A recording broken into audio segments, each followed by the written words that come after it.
If you haven't heard this song, you probably don't have a teen or young adult in your life. But this song has gone to #1 in Billboards. 2 female rap artists have taken it to the top. And now that most of us have heard the lyrics, it's now important to just take a moment and listen.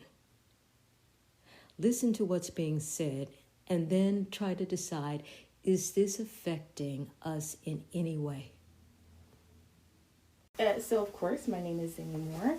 I am a marriage and family therapist by trade. I own the company Psychical LLC, where we work with individuals, we work with couples, and we also provide sex therapy.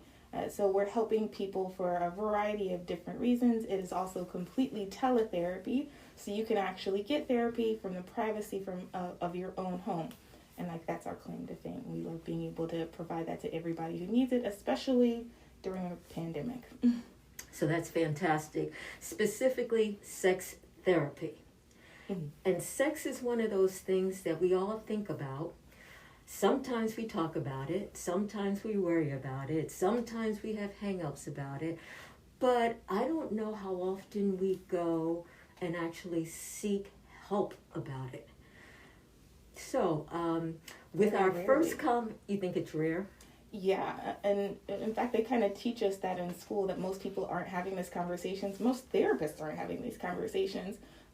When I was actually going or looking for a program, it was very difficult to find one that specialized in sex therapy.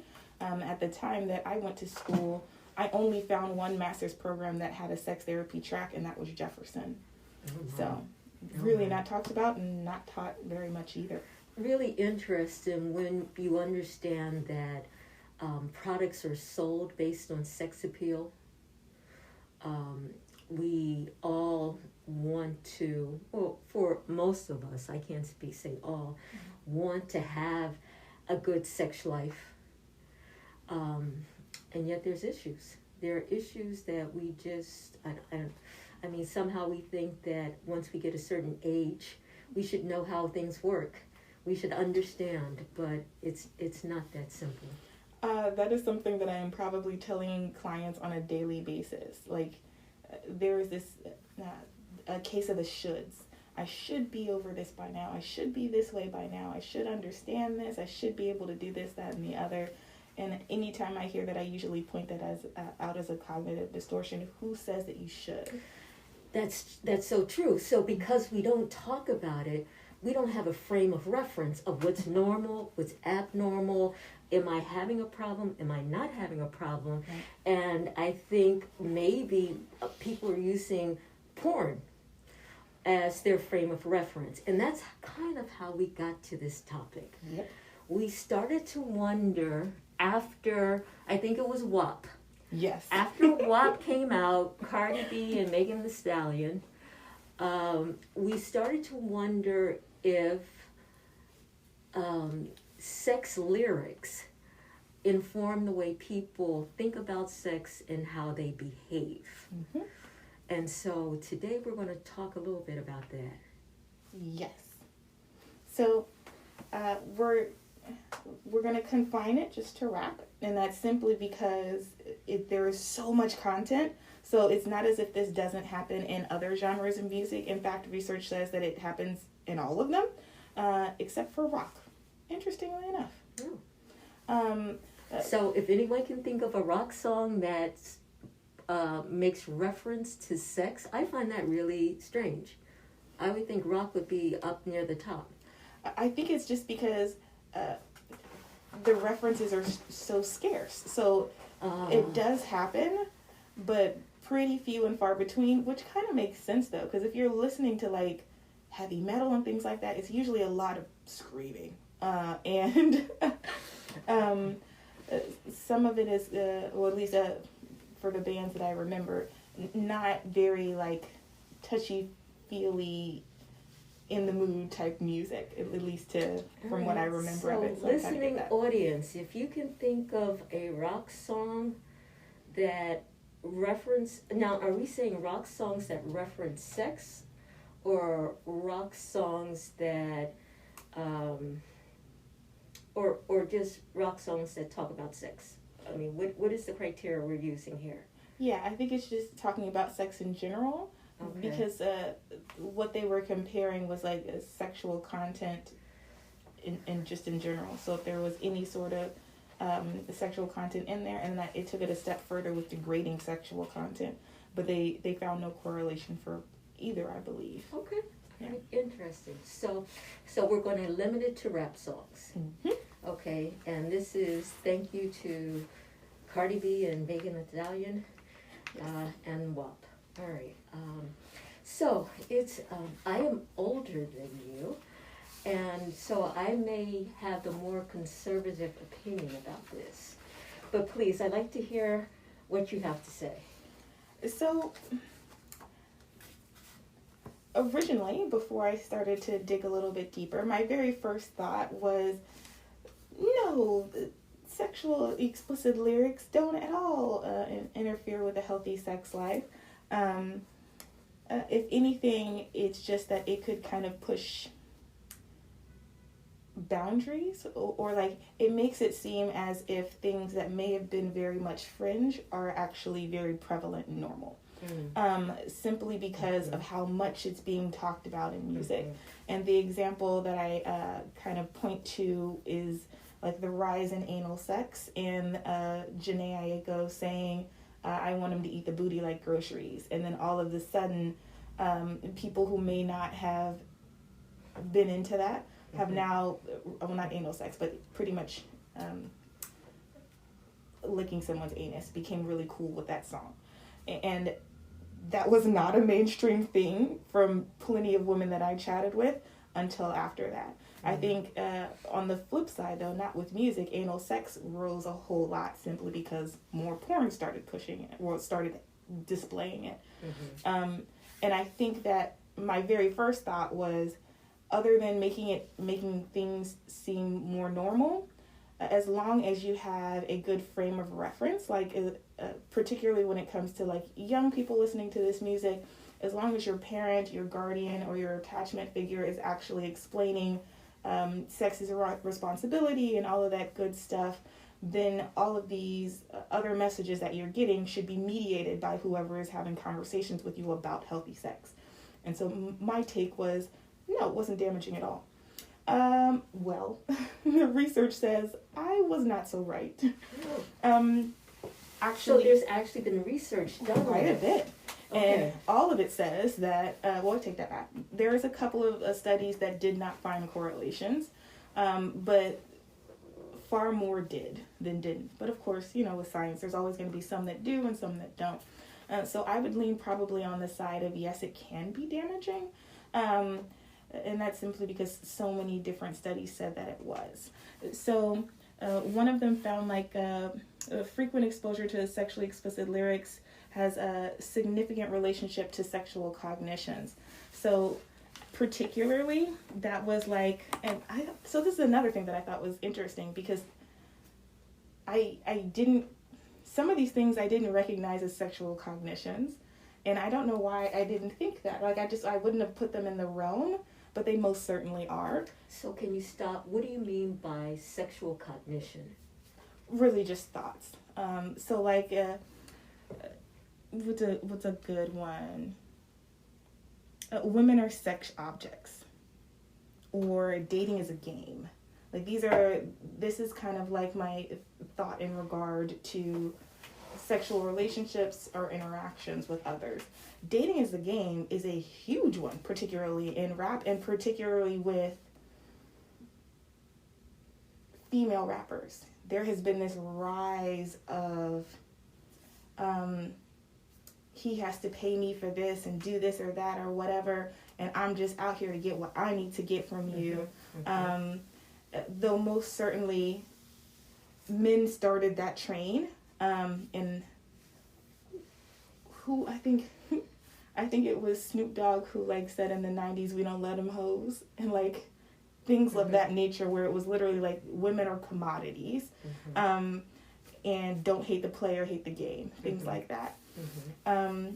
So this idea of the more sexually explicit the lyrics are, the more people start to kind of feed into these thoughts that are kind of on front row or on display with the songs. Now, there were quite a few other things. I think the other thing that's interesting to note is like a lot of these things were done with younger populations. So I wonder what the research would be like if we had adults who were a little bit more seasoned. Well, that's interesting, but you would think that they were once young and that they were influenced by whatever they were listening to. It's, I'm kind of, I have kind of mixed feelings when you talk about it depends on, what else they're hearing from their parents and their family, but a lot of times you're not hearing anything. You're not hearing anything from your parents. That's the worst part. A girl will hear the worst. What a girl will hear is don't come home pregnant. And that's kind of the sum total of our sex talk. And so it leaves a huge gap. Right. And I think that what happens is in the absence of information, we look to these, we look to porn, we look to the lyrics in these songs to guide our actions as to what is normal, as to what is acceptable. And I think that's a problem. I do think that's a problem. That is a huge problem. I wholeheartedly agree. There is that gap because a lot of parents, there's a reason it's like named the dreaded talk. Like it is uncomfortable. Quite honestly, I was chatting with one of my siblings the other day, and their son is around that age, and they caught them having sexually explicit conversations with their girlfriend. But it's around the time where you would start saying those type of things. So I'm like, okay, well now you have to talk to him about this. And it was just kind of this, oh, ew, I don't want to do that. But if you don't, it's kind of the idea of if you don't, someone will. So either music will start to influence them, pornography will start to influence them, which is a way different, because pornography is literally like in your hand now. Everybody has a phone. Everybody Absolutely. Can access it. Yeah. I remember in the 90s, the only porn that we had, and I'm from Atlanta, so it may be different, but the closest thing you could get was Channel 99, and it never came in clear. So it was like super scraggly, and you may see like a boob over here and maybe a butt cheek, but you would never see the whole thing. Kids these days have no idea the work we had to go through to kind of get a glimpse of something at 12. So without that context, without being able to have that conversation, I think that actually drives a lot of this research, is simply because there was one study that actually found that, what was it? I think it was kids who had been in non-continuously intact homes, that music mediated or moderated the relationship they had with risky sexual behaviors and the sex lyric content found in music. So it's kind of like you're already going through a tough time if your parents are splitting up or moving or things like that, and then you're turning to music to be a soothing force. But if you're choosing music that is sexually explicit, you might be a little bit more susceptible to risky sexual behaviors. So kind of this 1-2 punch. And that kind of leads me to what my other thought was, or rather to my original thought of, yes, sexual lyrics can be damaging, or explicit lyrics can be damaging, but you can mediate that if people are chatting with you about healthy sex practices. Or at least that's my hypothesis. So, okay, question for you. It kind of brings us back to the question of, why do you think we dread talking about sex? To our children. I mean, we don't mind talking about sex to our girlfriends and laughing about it and, whatever. But why do we dread talking about it to our children? I'm not even sure. I think now I'm going to kind of want to ask my sibling, like, well, what was the eel for? I've never even asked, and that's a really good question. I know that if I'm flipping it, because I also recognize that I don't have any kids, so I can't speak from that perspective. But from the other side of things, in chatting with my parents about things, I think that we're rather unique, simply because my dad is very blunt, and so you ask a question, you will get an answer, and there's just no way around that. So we also, I didn't grow up with those taboos around conversations, because I got them straightforward. Now, I will say that as I got them, I would most certainly be in my chair like, oh, ew, ooh, nasty. And I think a part of it is maybe the visualization of like, I see you in the context of being my parent. And I do not want to see or recognize your parents as sexual. I do not want to see you as a sexual being. It's just hard to reconcile that. And that's interesting, because I think part of the discomfort parents have, I speak as a mother of two daughters, is that you have to wrap your head around the reality that these are sexual beings and what that means. And so you're struggling with their sexual beings, and they're struggling with, I can't imagine my parents ever engaging in sex. And so, but the bigger question is, why can't we imagine this? I think it's because as a culture we've made sex this taboo and yet also highly sought after thing. Yes. Which is so interesting. I would agree. But also very American. I feel like, and that's again personal belief, but I feel like to be a true American is to say that we absolutely oppose that and then do it. We always have a portion of us who absolutely hate this, and we have a portion that absolutely adore that. And I think that's kind of like our claim to fame of like being diverse, quote unquote, but having these collective of very differing ideas that don't always mesh well. And I think we put out there that we have these ideals and we're supposedly conservative, and this is why we don't want to have a sex education that is actually in depth and going in and talking about all of these things in healthy and comprehensive ways in our schools, because we just don't want to expose our children to sex. However, on that same line, sex sells. So we're going to put it all across the media. We have no problem saying all of these sorts of things in TV shows and music. And it's not like pornography isn't free and available pretty much all the time. Strip clubs, all of that's cool. It's just, we don't want to talk about it. It's not pleasant conversation, but it's literally in your face everywhere you go. All the time, right? Mm-hmm. So I believe that a fully actualized woman is a sexual being that understands her sexual power. And women have always understood that men want sex from them, and they can get things if they play their cards right, And so women have, but there's a double standard. There's a double standard to this thing, One of the things that I came across after we talked about sexual lyrics and does it inform, attitudes and behaviors, is that women who are now engaged, rap artists, female rap artists that are now doing it, say, why are you looking at us?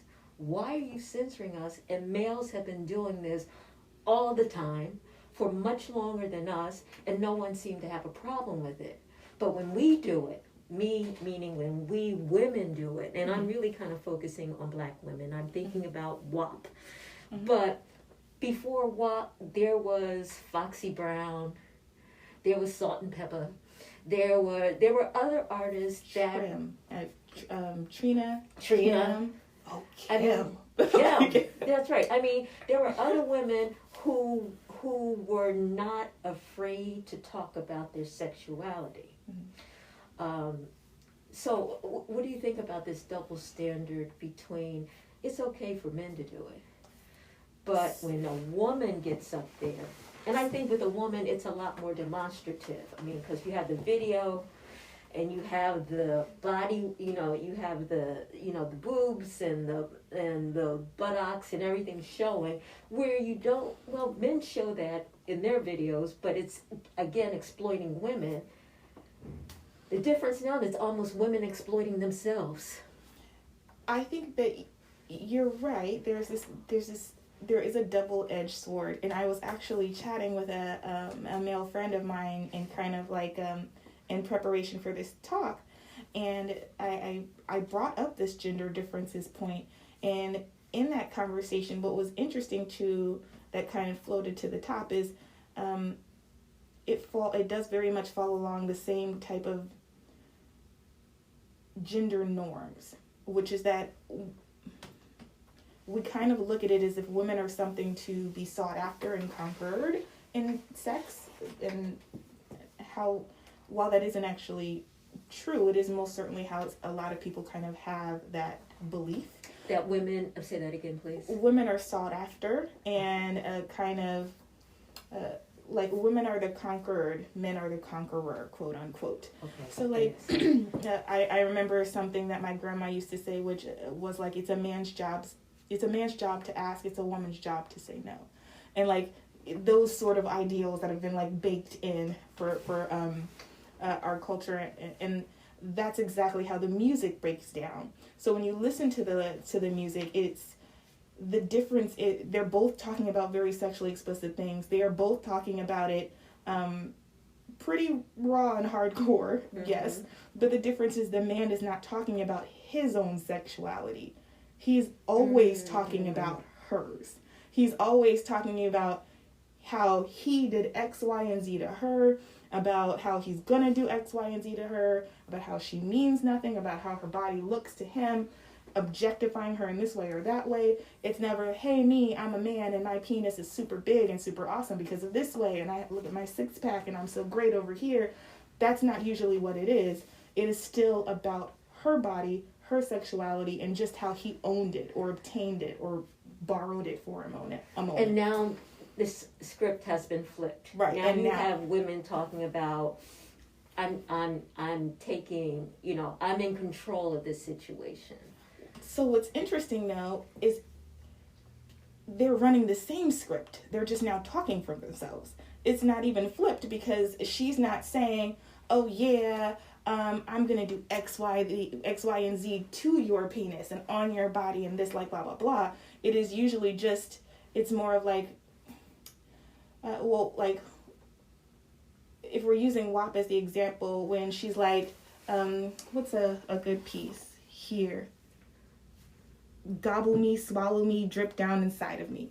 All of that is not, he is still doing it to her. It is not, I am doing this to you. And right, and even Cardi B's part, spit in my mouth, look in my eyes, this pussy's wet, come take a dive. She's inviting you to come to her. I see what you're saying. But I was thinking that there were some lyrics to the effect that say, I'm going to do this to you and I'm going to make you weak, and by the time I get finished, you're going to buy me a Birkin bag. Yes, there is some of that as well. It's like, so even though he may be doing the act, I'm in control. I'm the woman in control. And that's where the script has been flipped. Before, women were subjected to male and male fantasy, and this may be the equivalent of a female fantasy. I hope not, actually, but this may be the equivalent of a female fantasy, which would be, which gets to my point that there is sex, and then there's intimacy. Oh, very much so. And I'm not sure if people are making a distinction between the two. And maybe what people really want is intimacy. Intimacy that comes as a result of being in a very vulnerable and exposed position with another person, And I think none of that whole aspect of intimacy and getting to know someone, all of that is just lost. All of that's just lost in these lyrics, and they go for, extremes to, kind of, the more outrageous things are, the more they get noticed, the more they get talked about, and the less real it becomes and the less attainable it becomes, So then you have young girls listening to this and they're hearing about different body parts and different activities, but the whole aspect that, there might be a relationship and there could be intimacy and there could be something more than just a sensation is just lost. And that's the part that bothers me with things like WAP. No, most certainly. I will say that is not in there at all. So your really, really sexually explicit songs don't usually... Actually, I take that back. It's in these examples because I most certainly, if we're going over to R&B, there are pretty explicit songs, but there's still a loving piece in it. Yeah. I think Tank is a really good example of like having some very explicit lyrics, but then also being like this crooner of like, yeah, I just talked about flipping you upside down and knocking things off of the nightstand while we're having sex, but also you're the coldest, like you're the most beautiful woman ever. So he can switch it up, and I do think that there is that diversity. So I think it's also important to note that just as you can have a sexually explicit song that's kind of like really in your face and out of the box, you can also have songs that do speak to the intimacy piece. And if we're talking WAP, Cardi B has a song called Be Careful With Me, where she's literally like saying, hey, I love you and I care about you. You're doing some suspect things. Be careful with my heart. I'm a person. Like I need to be cared for. It's just a different track. Okay. Wow. I mean, I think back, like you said, none of this is new. I think back, I keep going back to like Salt and Pepper, Let's Talk About Sex. Oh. In comparison to these, that was tame. That's very tame, but I mean, they say that we need to talk about this, and I think that's absolutely right. We need to talk about this. We need to give people realistic, I don't want to see expectations, or a realistic understanding of what's involved here, and if you're going into a I don't want to say a relationship or an encounter with someone, you should know in your mind if it's just sex, or is this a relationship that wants to have an element of intimacy to it. Right. And then when do you feel violated, and when is it okay, and is everything up for grabs? And just because you hear about someone licking some body part, does that mean that's something for you to do? Or the more outrageous it is, the better? I mean, so those are the kind of conversations that need to be had somewhere, but there's this big gap, and no one's really saying, okay, yeah, you have the music, you have the porn, you have all these explicit things, but what really happens, It's like, I think of the analogy of driving a car and being a racetrack driver. They're two different things, There's some basic things that they share in common, but they're really two different things, and they have two different purposes, and they're for different outcomes, and you have to take all of that into consideration. Very true. And I wholeheartly agree. Without those conversations in that gap, people are getting lost and don't understand that both of these, like, it's perfectly fine to do what is in these lyrics if that is what you want to do. If that is how you own your sexuality, I'm a big don't yuck somebody else's yum type of gal, go ahead and have fun with it. But recognize that it's not the only way, it's not the end all be all, and you can very much go for intimacy if you want to. They are separate things. And I love that distinction. You just have to decide what you want. And that's another tough thing that can kind of fall along gender lines. particularly because you'll often find that a lot of women aren't asking for what they want. And so then it kind of falls into, well, yes, there's an intimacy difference. Yes, there's a just sex difference. But how, if you are unsure of what you want, or if you're unsure of whether if I ask for what I want, I'll be able to get it, the distinction begins to matter even less because you're not choosing it. And that becomes a toughie too. And that's actually something I see a lot in my practice. I was going to say, and these are the people that will become your patients. Right. And because you've ended up in a situationship. I really care about this person. I want to be with this person. We're just having sex. I don't know how we got here. Well, you weren't clear with what you wanted. Or this person has clearly gave you signs that they do not want what you want, but you're hoping that they will. Do you think it's just a maturation process? Do you think that when you're in your teens or early 20s, you're just impressionable, and that it's just about sex? And then as you get older and you start to want to have that maybe permanent relationship or that one-on-one, then that intimacy piece kicks in? I think yes and no. So very much so. I do think a big part of that is attributed to like just maturation, because the older you get, the more you stumble, you fall, and you essentially, I call it getting angry.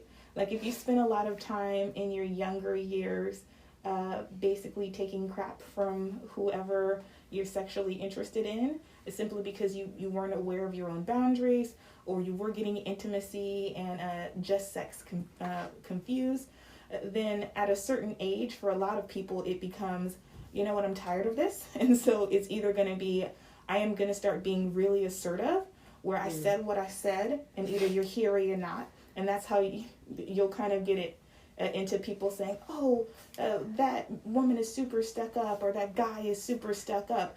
No, he now knows what he wants. She now knows what she wants, and she's telling you exactly what it is. You can meet it, you can go. That's what it is.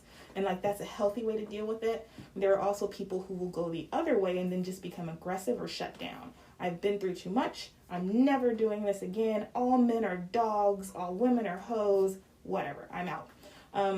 But hopefully there's the healthy way to mature through that. But I will say on the flip side, I have also heard, and I think that this may, which you could probably tell me a little bit more about, maybe the biological component. I've heard from women in their late 30s, early 40s, talking a little bit about as if it's a switch, or no, 30s, I think it's right, where they're talking about in their younger years, they enjoyed sex, they wanted it, but they now have this desire that was not like it was before. It's almost like a light switch went on, and it's like all the time, yes, I can do that. So I think in that regard, I've actually heard of quite a few women in that age group who are like, yeah, I don't want intimacy from you right now. I legitimately just want sex, and then I want you to go home. And it's simply like, it seems to be very much a hormonal thing of, it reminds me almost of how young men will chat, of where I really want to get laid in college. And now it's flipped for older women. I think there is a degree, but female sexuality is so complicated. Very much and so nuanced. And I wonder if part of the reason that there are a substantial number of women who don't orgasm is partly because we've never learned to prioritize our own sexuality. You know, it's either to be subservient to the whims and fantasies of men, that we don't even know what we like, or we don't feel that, you know, we have the right to ask or to have ourselves treated or in a certain way. It's because it is not uncommon for women to say, of all ages, that they have difficulty orgasming, they have low sex drives, but when you look around, everything is sexualized. how does that happen? And how does that make that woman feel when she knows that she's operating in a world where people value what she can do for a man more so than how she can please herself? That's a good one. One, you're spot on. Female orgasmic disorder is one of the things that I love chatting about. And research shows that, yes, you're right. There are, a piece of this is this feeling of I can't actually ask for what I want. Another piece of this is legitimately, I don't know what I want. And there are studies that'll show that female sexual exploration starts later than boys. So young girls are just trying things out later than young men are trying them out. So when you think of it, if you've had this equipment pretty much your whole life, but somebody's got like a 2-year head start on how to use it, of course, the guy is going to be better equipped to tell you that I like my penis to be touched this way because he's been playing with it for several years and you started a little late. Do you think these lyrics are liberating in that sense? Meaning it's giving women the power to say what they want or to ask for what they like? I would like to think that they do, but I don't believe that they do. Some of them yes, and some of them no. And I would say because more often than not,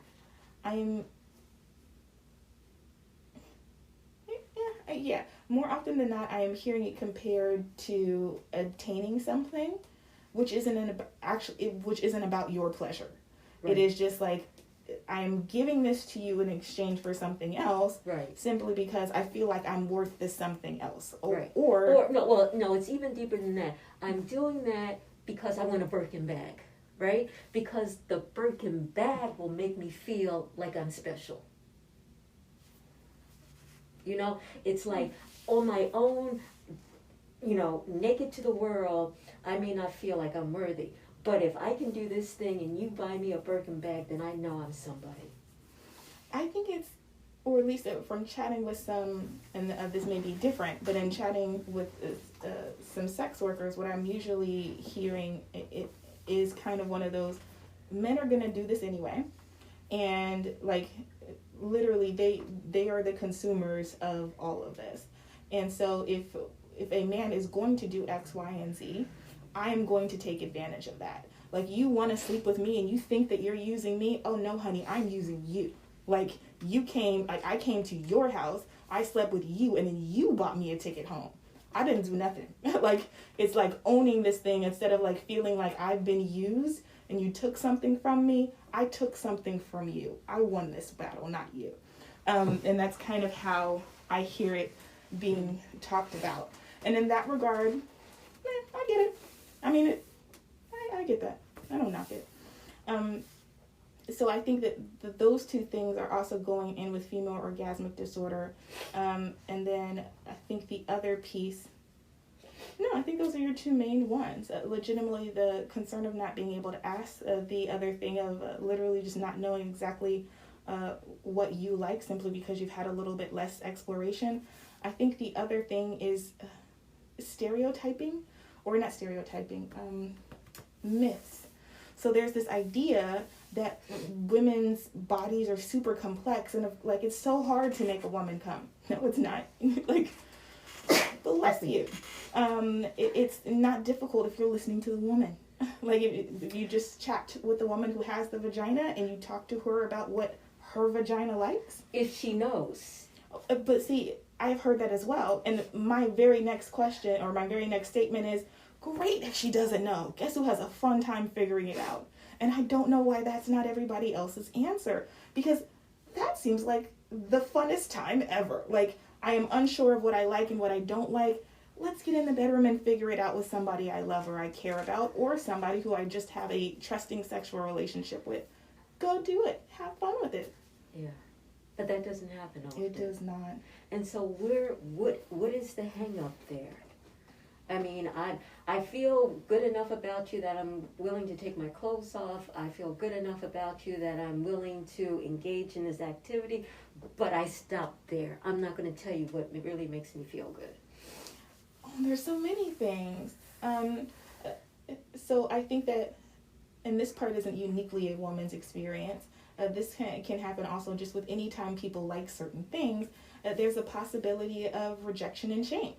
If I say that I like, a finger in my bottom, and that's what really helps me get there, what do you think? What type of woman would I be? Same thing for, and it kind of goes deeper into, when do I sleep with this person? Should I be like depriving myself of my own sexual pleasure simply because I don't want him to think that I'm easy? Like, all of these things literally put your sexuality in a box because you can't ask for them because you're afraid of rejection. That's disgusting. I don't want to do that. Well, yeah, I definitely agree with that. But I think that happens a lot because sex comes so early. Meaning that if, we have a relationship and I have a comfort level with you, then it becomes easier for me to start to share those things that feel a little more private and personal. But if we go from hello to let's go to the bedroom, then I have to be more measured in how I say what I want or present myself. So that's so interesting. I would actually say that it's usually the other way around in my experience. What do you mean? Just like kind of how I will note that people will come to me and say, gosh, it's so easy to talk to you. Well, of course it is. You have no ties to me. So I literally just showed up. You don't know me from Adam, which means even if I do judge you, who cares? You don't know me. Now, granted, I am a therapist. It is literally in my job description not to judge, and I'm very much that way in personal and in my work life. But in relationships with other people, there is no guarantee with that. So, of course, going into it, not knowing you from Adam can actually be a good thing, because if you do cast a judgment, I don't care. I don't respect your judgment. I just met you, and I'm only sleeping with you. You are of no significance. But I think there's two possibilities there. There's the woman that's just having sex for sex, and I place no value on a long-term relationship. It's just in the moment for the pleasure. Okay? And for that woman, I could see I can be very free because there is no consequence. I don't see any long-term consequence to being as freakish as I might want to be. But I say that if you're, and maybe this doesn't happen, except in the quote-unquote mature relationships where we want to know each other, we want to know each other, we want to have it, and I go back to that intimacy. If we're going to have an intimacy, that means you have to be into me. You have to know what I like, and I have to know what you like. And I can only know that if you tell me. I can't guess it. I can't, look into your eyes and tell. You have to tell. And so I think that, intimacy is a challenge. I mean, it's one of those things that doesn't come easy, and it's not automatic, which makes sex more appealing in a lot of ways, because I don't have to work as hard if all it is about sex. It's a physical act. This goes there, and that should happen, and then this should be the result. End of story. Yep. Intimacy is not like that. Nope, you have and to it's a lot more. It's a lot more getting naked, actually, when you're talking about intimacy, than when I'm just, You need to be vulnerable to be intimate, and not very many people really want to do that. Or rather, it's not even that you want to do that, because I feel like lots of people want intimacy. I want to be able to connect with you, but being vulnerable can be very scary because I am now opening up myself to heartache. Yes. Rejection. Yes. And all of that just makes it tougher. Yeah. And so I wholeheartedly agree. I think both things happen. I think, and I couldn't even make a guesstimate or an estimate of how much one does. Most certainly, if you sleep with someone early in the relationship and then you want to kind of go into a relationship, then I can see where you might feel like I have to be more tempered to pull back these things. Mm-hmm. I also recognize that if this is an older relationship, it also depends on what some of these people are thinking, because I've also heard with some older men and women who will say that I don't have time for games anymore. Mm-hmm. He knows it, I knows it, and I know it. So yes, we slept together early, but we knew that this was going to be something, and we continued to get to know each other just fine, and it was never an issue because we knew we weren't here for games. Yeah. And so that's also fine. Yeah. I'll note on the other end when people will say that it's easier to sleep with someone from jump because I don't care about our feelings or whatever. I want you to be just that. Yeah. What happens though is when you are in this relationship with someone that you do really care about, you've decided to wait or whatever that may be, and you guys do actually have a sexual encounter, whatever this person has thought of you, whatever idea they have created or image of you they have in their head, now that you are having sex, let's say that you do like something that is incongruent with the idea of how you presented yourself. How do you ask that now? Yeah, it's so, I mean, the more we talk, I just think of all these scenarios and situations that we find ourselves in. There's a significant number of sexless marriages that go on for years and years and zero sex. And so I think it just highlights the point that it is a truly complicated topic for all of us, a very sensitive topic for all of us, and that few of us probably really,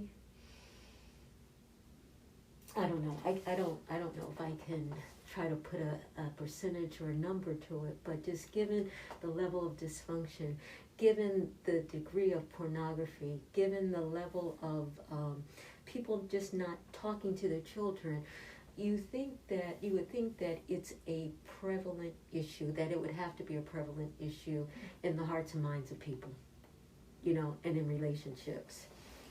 So what's interesting is I think it is. It's like the worst kept secret because it's literally everywhere, but we don't really have these like heart-to-heart real conversations. We have like these you can have a pseudo conversation with your friends of like, yeah, I slept with this person or that person, it was good, it was bad, but not like really bearing of the soul of or like my partner does X, Y, and Z and I don't know what to do about that. Like that's usually not happening. It's just this really surface level of all the hot parts of sex and none of the parts of sex that actually take work to make sex be enjoyable and a beautiful and connecting experience. Right. And just maybe these song lyrics and maybe even this porn creates an opportunity for conversation. If you're ready to have it. Well, I mean, if you're ready to explore, and if you're ready to not just accept what's on the surface and see if you can make it something meaningful for you, I would think that, because even if you listen to the lyrics, and we all do, they're titillating, you laugh, you joke about it, but how much do you take to heart and how much do you try to practice, you got people of all ages trying to twerk, you got people of all ages that will see something and then try to replicate it in their life, thinking that, if I see Beyonce do it, then, I'm going to try to do it too. Or if I see Cardi B, I'm going to try to do it too. But it doesn't always translate into what you might expect in your own reality. And so I guess that's that's where you get the opportunity to go deeper. Right. Definitely. I think it can start a conversation if you actually are ready to do so. I think it also, kind of noting what you're hitting on, is it could also lead to exploration. And I think exploration isn't bad if you're of age, and you know yourself. Like, you know that this is who I am as a person. I'm trying this. I may like it. I may not. Who knows? It's perfectly cool. But if you go in there thinking, yeah, Cardi B is right, I'm going to do this, because that's how, we get back at men, or that's how we get back at women, if you're listening to some of the male rappers. If that's your idea and going in it, you've already lost yourself. So it's no longer exploration. It is just trying to do what someone else is doing, and that may not be for you. And I think that's where things can get jumbled, or where you can end up feeling really hurt, or ending up with some really negative views of sex or others, because you weren't actually true to your own experience or what your own thoughts were, and you literally just replicated something that you heard off of the radio. Right. So I'm back to this parenting thing. If you're a parent and you have a child that's coming of age, as a sex therapist, what would you suggest that you say to that child about sex? Well, I believe that sex education is actually tiered, so or stages, whichever. So you should actually be having sexual conversations pretty much from young. And it doesn't actually start off with like penis and vagina, like intercourse talk. It legitimately can start off with just, these are our anatomical body parts, and using the proper names for body parts, simply because, heaven forbid, anything happens to your child in a sexually dangerous manner. The child can accurately tell any adult, this happened to me, and that adult will understand. Simply because sometimes if we're using nicknames for things, and the child says something happened to like my cookies or whatever, another adult might not know that that's what you guys call private parts. So starting off with things like that, bodily autonomy conversations can start to come around when you're little as well, and your kids are maybe going to school or things like that. This is your space. Nobody's allowed to touch your body unless you want them to. You don't have to hug that relative or that friend if you don't want to, because it's your body. Things like that are slowly but surely like planting seeds of, I am me, I am separate from what else is coming in, and I'm allowed to make these choices on my body. And that's great. Like, it's wonderful scaffolding, because when you do get to the conversations about dating and about actual sex, then you're just building off of the bodily autonomy that you've already taught your child. I think that you have a conversation, or how that conversation would go is building off of that and noting that this is what other people are doing. Like, this is what those song lyrics are, and maybe that woman is indeed doing those things. Maybe she's not, because also, Cardi B's married. So, the other piece is recognize that some of this may be just for entertainment. Some people may actually be doing this. Like, I am pretty sure that City Girls did some of that stuff. And that is what they want to do, and that's how they feel empowered. Some women do feel very empowered in their sexuality. Other women do not. You get to choose what type of woman you want to be. Sex is a responsibility. Same thing to your sons, of course. You get to choose what kind of man you want to be. I know when I was younger, like, the song was Uchi Wally Wally, and it was filthy. And so was the video. But also having those conversations, these men, this is how they're talking to women and things like that. Recognize that there will be women in your life. You have a mother, you have a sister, you may have a daughter. Is that how you want to be? Is that the man that you want to be? You can. Just, it's your choice. Know that that's now on you. And teaching sex as a responsibility instead of something dangerous or blah, blah, blah, shows that it can be handled with care, and it's not something to be scared of. You can choose to be irresponsible. Being irresponsible can lead to babies. It can lead to STDs. And that could lead down that road if you choose to be irresponsible. If you choose to be responsible, you're having safe sex, not as many partners, or if you are having more partners, making sure that those partners are also safe, like they've actually been tested and things like that, then fine. And I feel like that's a really good way to have that conversation. Of course, depending on... Yes, I didn't mean to cut you off. Sure. So, and we do this when we talk about sex, we talk about the STIs, the sexually transmitted infections, and pregnancy, and we should. I mean, people should be aware of it. But do we ever talk about, or is there ever a role to say, this is how you pleasure a woman? Yes. Male, this is how you pleasure a woman. Male, this is how... These are the things that will enhance your pleasure. Women, this is how you pleasure a man. Women, these are the things you can do that will enhance your own sexual pleasure. Is there a role for that type of education, and is that the parents' responsibility? So, I would say yes, and I would say that that one should come the step before you're talking about sex as a responsibility, because that one goes straight into just your own body talk. So I think that's the conversation you may have around masturbation, where yes, sex is a pleasurable thing. This clearly feels good to your body. I am not going to say that it's bad for you to do this, because it is a normal behavior. I am not going to say that sex in of itself is bad or masturbation is bad. No, all of these things are, again, completely normal, and it's because it is indeed pleasurable.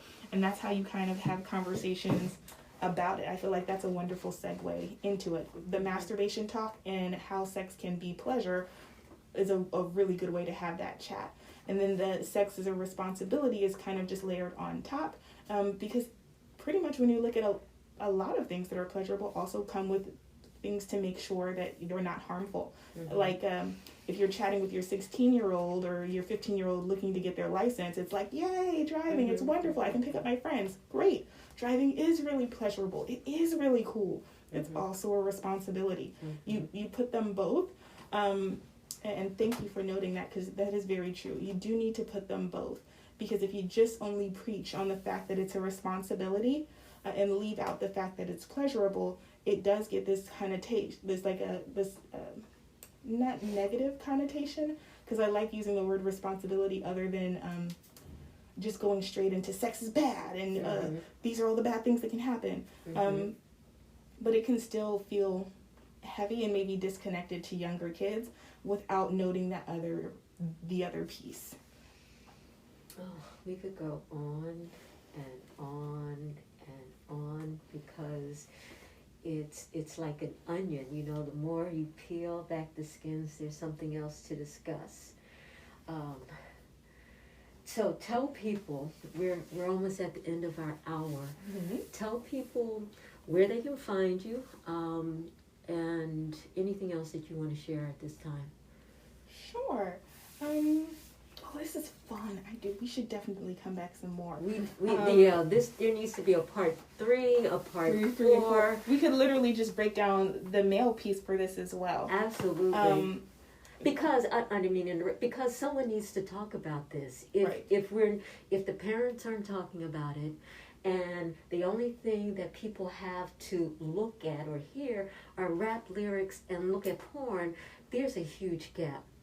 And obviously some people may need to see a therapist, but maybe some people just need to get some education. So I totally agree that there needs to be more of this. Definitely more conversations. And adding to that, there are really awesome websites that literally break down age group sex ed and walk parents through, this is what you will talk to about 4 and 5, this is what you talk about 6 and 7. So you can literally just use that as a blueprint if you're really nervous. That way you don't have to wing it on your own.